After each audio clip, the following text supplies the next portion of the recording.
Here we go.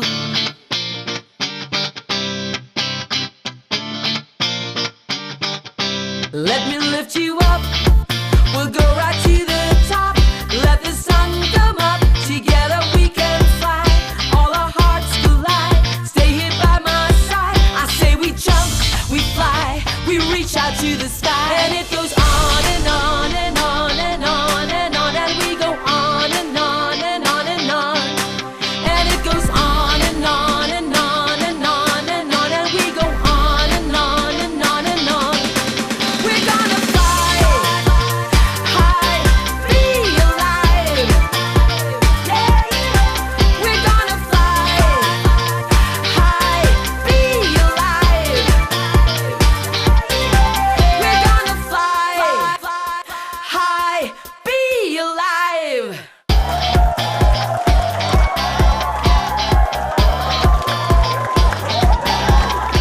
Welcome to Be Alive! Kumusta po kayong lahat?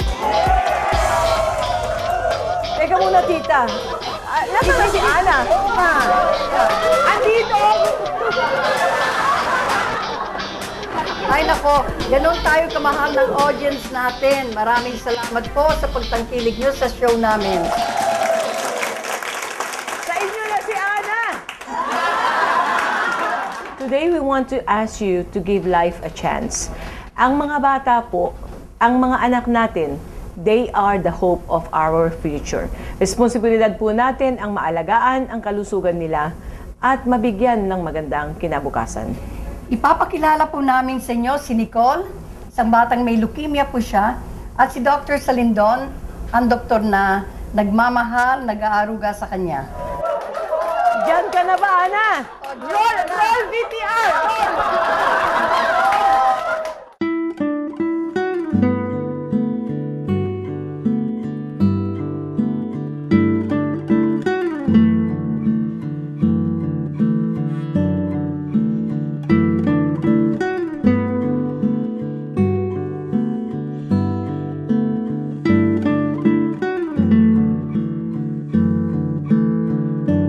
Nicole, that's a very rare kind of sickness.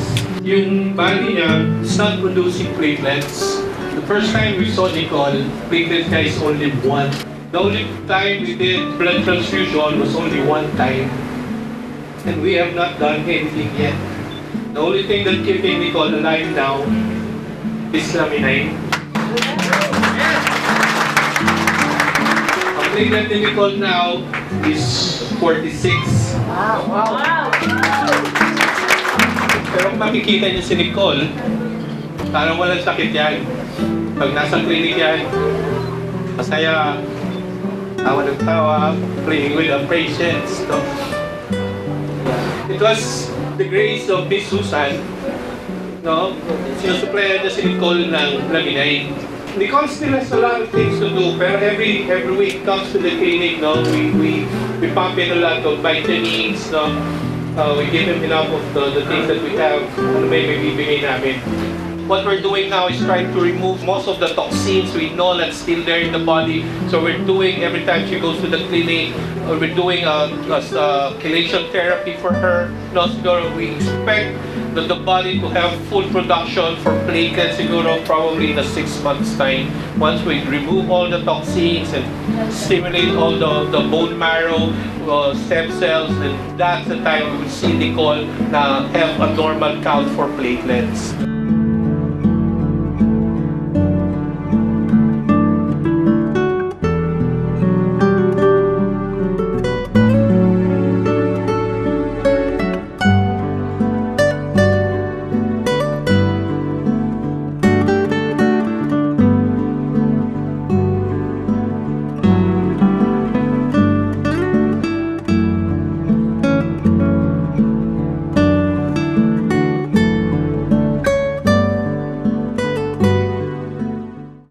Bakit naman kayo malungkot? Dapat nga masaya tayo kasi iisang platelet na lang ang natitira kay Nicole.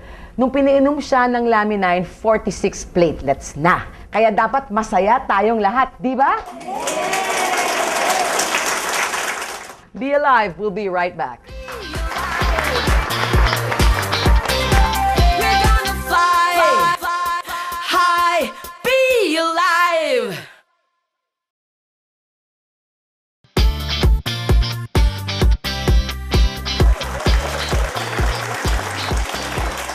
Ladies and gentlemen, please welcome Dr. Salindong. Doctor, everybody saw that incident with you and Nicole. Alam mo, Doc, pinakita ko rin yun sa US, no? Sa US, sa California.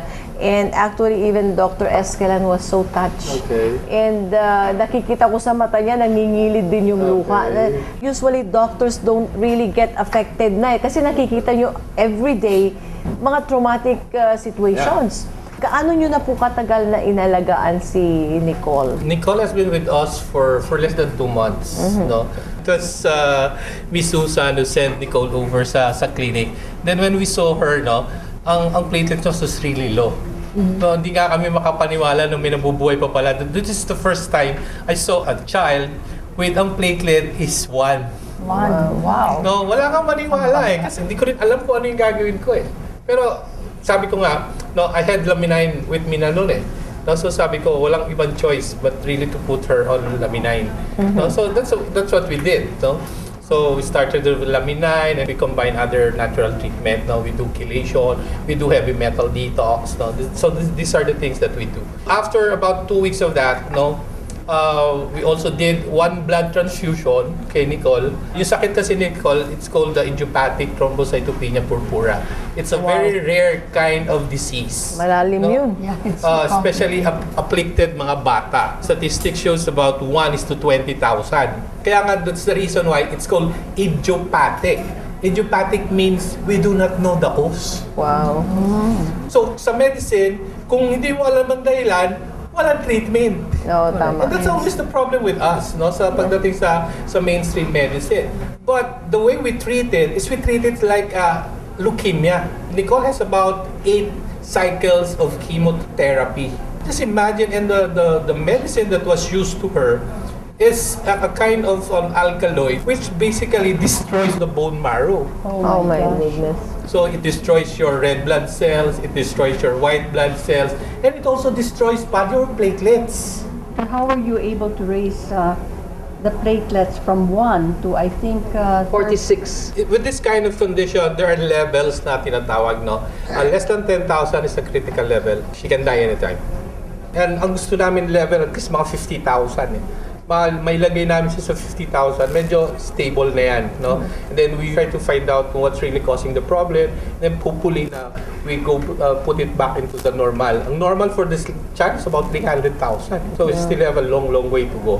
We're doing now detoxification, no, and all this stuff, no? Kasi nga, the reason why we cannot raise the platelets as high as 50,000 or above is because still the effect of the chemo drug. Oh my goodness. Diba? Andudun pa yun eh. So unless that the drug is andudun pa yun, you cannot just put in anything. Sabi nga, diba, law of thermodynamics, you cannot have 2 matters in a single place. So you really have to do a lot of detoxification. Kaya nga I was giving her at least mga 6 months, no, na sana nasa active pa si Nicole, no? Kasi nga she can bleed anytime eh. Yun ang worry ko. Kaya nga what we're doing now is we're trying to strengthen the blood vessels para kahit anong baba ng kanyang platelets niya, hindi siya mag-bleed. Problema mo lang kasi bleeding eh. Kasi the problem with platelets is that ito yung parang bulka cell ng ating blood. Where there's a damage in the blood vessels, you bleed. Now, this is the first line of defense. They go immediately to the side, then they make tapal-tapal dun sa butas. No? Parang bulkasil talaga, as in. No? Siya yung gagawa. No? So, with Nicole, walang ganun mangyayari. Wow. Di ba? So, pag nag-bleed siya, he will really bleed to death. Nag-hemorrhage na siya. Yes. Internal Yes. po. It can happen externally, and also mas delikado if it happened internally. No, yun ang kinakatakot namin. So, Doctor, I was watching your the BTR that we had, no? So is that true that Laminine is allowing her to be alive? Yeah, giving her vitamin C. It's only a support. What vitamin C does is strengthen the collagen matrix. Di ba? But outside of that, vitamin C, wala na kaming binigay na iba. The other, multivitamins lang, give her some some herbal teas outside of the natural products that we use. Katulad ng sabi niyo, mahaba pa po yung journey ni Nicole para maging stable siya. Kung meron pong napakabuting puso dyan na gustong tumulong, nakikiusap po kami sa mga televiewers natin. Kami po sa Forever Rich, we're willing to sustain need niya sa Laminine. Yeah. Nakita niyo naman si Dr. Salindong, talaga pong ang puso po niya. I mean, hindi lang po siya doktor. Sabi ko nga, anghel to eh. Anything you can give, no? The family is really wala po talagang financial, no? If pababayaan natin si Nicole, Nicole will die. We're inviting the audience that if they wish to make comments or suggestions or offer your help regarding our case today, you can also call the numbers flashed below. Be alive. Doctor, thank you very much. We'll be right back. We will be right back. Salamat.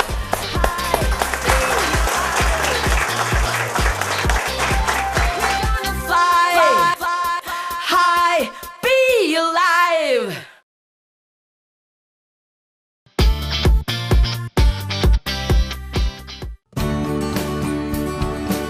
Crash dieted, my resistance went low. I would go to the gym for 4 hours a day. And then one day, I just collapsed in the office. And then after that, I was diagnosed with MRSA. It's a complicated virus that rejects antibiotics. So they had to ship toxic IVs from the States, and it costs a lot, like a vial would be 6,600, and I had to take that 3 times a day.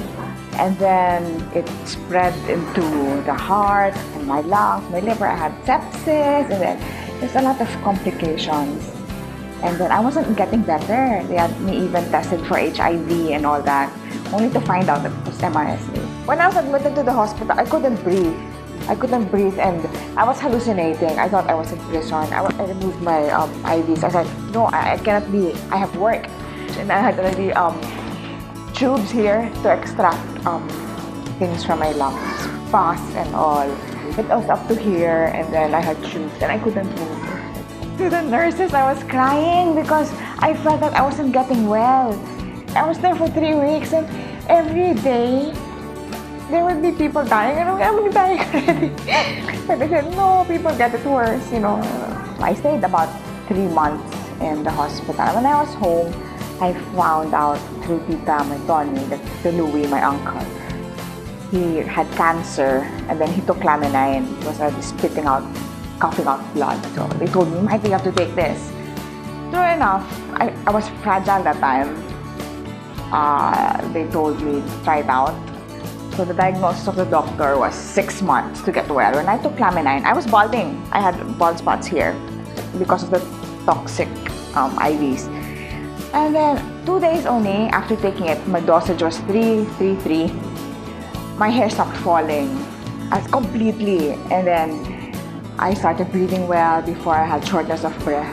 You know, like really bad, like, like that.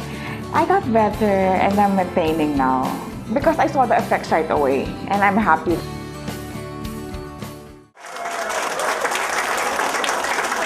Welcome, Dr. Fruto, Dr. Magalona, and Dr. Imperio. Ano ho ba yung mga naging kaso ni Maite? The sickness is MRSA, or what we call the multi-drug resistant Staphylococcus aureus.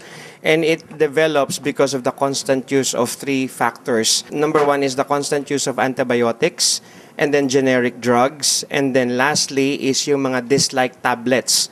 Kung ano-ano ng tablets, nagiging immune ngayon yung system natin, tas nadidevelop yung Staphylococcus bacteria. Kung merong operation na ginawa dyan, dun sa sugat mismo, nagkakaroon ng bacterial infection. So that is the MRSA. Doctor, she had pneumonia. Yun po ang kanya naging sakit, no? And she was confined at the Asian hospital for a very long time. The only way that she was kept alive was by these vials that they were sending from the States. Staphylococcus aureus is common yan siya sa talagang skin natin. Kumbaga, common flora niya yung skin natin. But then, yung indiscriminate intake of antibiotics, yung inom ako ng ilan, parang ginagawang vitamins lang yung antibiotics, yung kailan gusto. So, from the time na talagang kailangan na natin mag-take ng antibiotic, yung Staphylococcus aureus o yung bacteria na yon, napag-aralan niya na paano kalabanin yung mga the usual antibiotics. So yung sinasabi nyo, nag-import pa sila ng antibiotics from outside kasi mas mahal na antibiotics at tinatawag namin mga broad spectrum antibiotics na ang kailangan in order to treat the infection. Kung ano yung prescription ng doktor nyo with regards to the dosage at saka yung intervals at saka yung period nung pag-take nyo ng antibiotic, sundin nyo kasi may reason for that. Kung hindi nyo susundin, mangyari niyan, mapag-aaralan na nga nung bacteria yung gamot na yon. So, pag tinake nyo na siya uli, nako, hindi napapansinin dead man ang bacteria sa antibiotic na yun. So usually, if you take antibiotic, you should follow the prescription which would take about 7 days. Pero 3 days lang ay nag-i-improve na eh. So the usual practice of people is that they stop taking the antibiotic because nag-improve na. Pero hindi natapos yung full course. May natitira pang mga nabubuhay na bacteria. So when you repeat the same antibiotic, it may no longer work. That's why in this case, hindi na tumatalab yung mga gamot. So they have to take more powerful antibiotics which may be available abroad and it would be more expensive. And the course would be more complete. Kailangan kompleto yun kasi pag tinigil na uli, yung more powerful antibiotic, baka sa sunod wala na rin epekto. Parang mukhang mas matalino pa kaysa sa atin itong mga... Nagre-research kasi may buhay din yan eh. Di siyempre, papatay mo sila, lalaban yan eh. Pero alam mo, Susan, Tita Maggie, what really got her on track again was Laminine, no? That's why she was telling me that without Laminine, siguro baka daw hindi na niya nakayanan. So how did Laminine, help her? Because this was really like a short of a miracle. The amino acid lysine is the main factor in laminine that corrected the MRSA. The lysine, together with the tryptophan and the valine and the histidine, will make a reaction in the body that will combat the bacteria. Kaya po pag pinag-aralan natin yung amino acid lysine, the number one or the first amino acid, that is for the general body kasi siya yung pinaka-head eh. So ang connection po niyan is iti-trigger ng lysine yung at saka ng histidine, yung antihistamine property niya that will correct the staphylococcus or actually kill it on the spot. Actually, ang sabi niya is that she took Laminine doctors, no, for 3 a day. And after 3 weeks, na-release na po siya. And up to this day, she is really okay, no? Mukhang healthy na nga siya. Yes. Dr. Arlie, paano natulungan ng Laminine si Michael? Una, ayon sa research, yung mechanism ng ingredients coming from the egg powder extract, which is the main ingredient of the Laminine, it will stimulate the hypothalamic pituitary adrenal gland axis. Ibig sabihin nun, yung pituitary gland nasa center of the brain. Yan yung master gland of the body. Babalansin na yan. Kasama dun yung it enhances the body's immune response. So meron din tayong sariling research and development. May sarili nitang scientist. Ang pinaka big boss o Nobel Prize scientist natin yung fibroblast growth factor na nag-i-stimulate sa pituitary gland. Kaya babalansin niya. Kaya lumakas yung resistensya. That's more intelligent than the antibiotic because the antibiotic was developed by man based on what has been found in the laboratory. But the researcher inside the body, which is connected to the super physician, which is God himself, has infinite intelligence. Pwede niyang i-research kung ano ang pwedeng panlaban doon sa bacteria yan. That's why we combine everything. If you have to take medicine, take medicine. But we have to enhance the body's ability to fight infection in a more natural way. And that's where the ingredients coming from Laminine may come in. It will serve as an adjunct in the formal regimen for treating any disease. To add to what Dr. Ardy said, with regards to the infection, malaki talaga na itulong ng Laminine because lahat po ng cells sa katawan ng tao nagko-communicate. They communicate as an added info. Di ba po yung Laminine natin, meron siyang fibroblast growth factor. Lahat po ng cells natin may fibroblast growth factor receptor. Ibig sabihin, may purpose yung fibroblast growth factor sa lahat ng cells natin. So it has the ability to command the cell. So kung yung immune system natin is made up of cells, yung mga white blood cells natin and all the defense system ng katawan natin, so ang fibroblast growth factor can create a signal to all our cells to signal our immune system to fight those bacteria. The fibroblast growth factor, is this found anywhere or just in laminine? The fibroblast growth factor came from the 9-day-old fertilized egg. And the process on how it was done is patented. So I think only one company was able to do that. So it cannot be found elsewhere. Our body already has its own fibroblast growth factor. Kaya lang, habang tumatanda po tayo, tumatanda na rin yung tinatamad. Kailangan ng konting tigasundot o backup. That is where the food supplement comes in. Okay, fantastic. No, Very Susan? good. So Yes. again, thank you, doctors. And Tita Maggie. So I think it's another very informative show. The problem is, Susan, ang dami nagre-request. Di ba? Ang dami Oo nagre-request nga na gawin daw isang oras. Gawin Kasi isang bitin oras. daw. Oo. You know, everybody's so amazed at the stories that are being told here on the show. At saka sabi ko kasi, Tita Maggie, di ba? Nung nag-usap kami ni Ana, sabi ko sa kanya, it's like it's almost a sin. It's almost a crime to keep laminine a secret. So kaya po nandito ang Be Alive. Correct.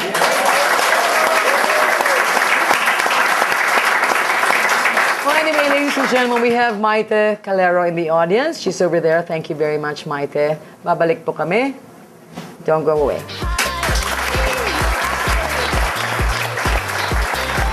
We're gonna fly high, be alive.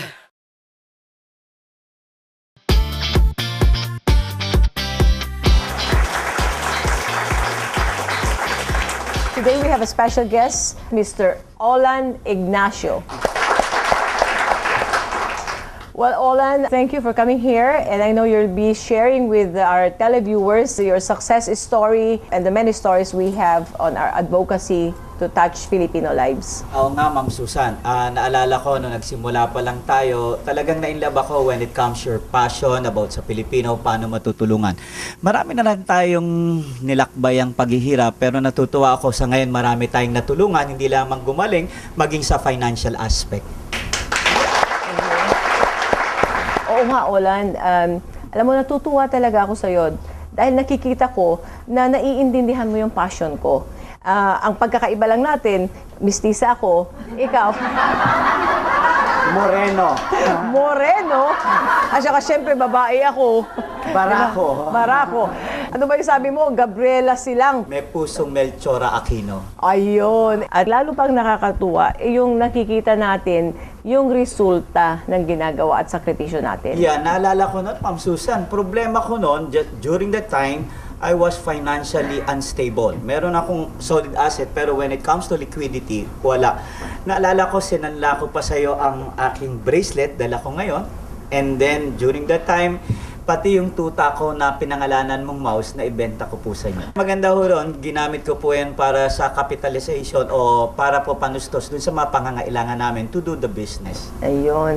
Talagang kahanga-hanga ka, Olan. At alam ko rin na maraming mga problema, ang daming, challenges. Pero nalagpasan mo lahat ng challenges na yon. I believe that we cannot change the wind, but we can adjust our wings. And I believe na kung alam mo yung ginagawa mo, lalo na sa ikakaluwalhati ng Panginoon, at pangalawa para sa inang bayan, ibibigay mo lahat, Ma'am Susan. Tama, tama. Totoo yun. Katulad ko, Olan, na gusto ko ba na pagka ako isang araw ay nasa 6 feet under the ground, may mga taong masasabing, naging ganito ako dahil kay Ma'am Susan. Yung ganun ba? Ako po ay galing sa mahirap. Ang lolo ko po ay isang basurero. Ang lola ko po ay isang Metro 8. In fact, famous yung balita nung namatay siya, nabagsakan last February 7, 1980s, nabagsakan ng 12-foot trailer dito po sa Luneta. And then, ang magulang ko po, ang tatay ko, patang nanay ko po, ay pareho po ring street sweeper o kaya Metro 8. Ako po ay isa po ring janitor dati, at car wash boy, at kung ano yung binibenta para lamang pumubuhay. You fight for a cause. Yun nga. Yes. You don't fight for yourself. You serve para sa ibang tao, hindi para sa pangsarili mo. Yun ang hinahangaan ko sa iyo, Olan. Kaya nung dinala kita sa Amerika nung 2 weeks ago, at nandun ka sa entablado na sa harap ng ilang libong Amerikano, at ang suot-suot mong sombrero ay yung flag ng Pilipino. Diba? isa malaking karangalan sa akin para ho maimbitahan doon at sabihin kung paano po ang nangyayari sa atin. Yung iba pong kinikita ko ngayon ay napupunta po sa Pasiton Movement para po pagpaaral ng mga ibang bata po. Kaya malaking bagay po sa akin ang ginagawa ko po sa Laminay. Very nice. Alam ko na yung Pass It On na yan ay maganda rin ang adhikain at marami pa tayong lalakbayin, Olan. Umpisa pa lang to. I'm sure that you will agree with me that we will reach our destination. We will fly high. We will soar. And no matter how many mountains we climb, no matter how deep the ocean is, we will be there for our people. Yeah, I believe so. I believe so. Right now po, sa tulong po ng Laminay ng Forever Rich, nakabili po ako ng townhouse at isa pong condo. At ang maganda pa ho niyan, bukod sa mga scholarship, kung ano-ano pa pong bansay na pupuntahan ko ngayon para ipalaganap ang kagandahan ho ng produkto ng Laminay. Ikaw ba ay gumagamit ng Laminay? Yeah. Diabetic ka rin, di ba? Yeah, since I was 39 years old, I use insulin. But the good news, the things that I need to do, strenuous kasi yung trabaho natin, nag-iisip, hindi lang yon, we need to put it into action. Magandang stamina ko. And besides that, ang sabi nila, bumata raw ako. Totoo yan, Olan. Totoo yan. 10 years at the minimum na bumata ka. Di ba? So, yung mga dalaga dyan, okay, naghahanap siya ng isang Gabriela Silang, yung younger version. So, salamat, Olan. By the way, I would like to invite you, Monday, Wednesday, Friday, 4 o'clock po, nagkakandak po ako ng mga seminar about Laminay and personality development. Naniniwala po si Olan Ignacio na ang maging isang mahirap ay hindi kasalanan. Subalit ang tirhan, ang kahirapan, ay isang kapahamakan. Mabuhay po ang Pilipinas.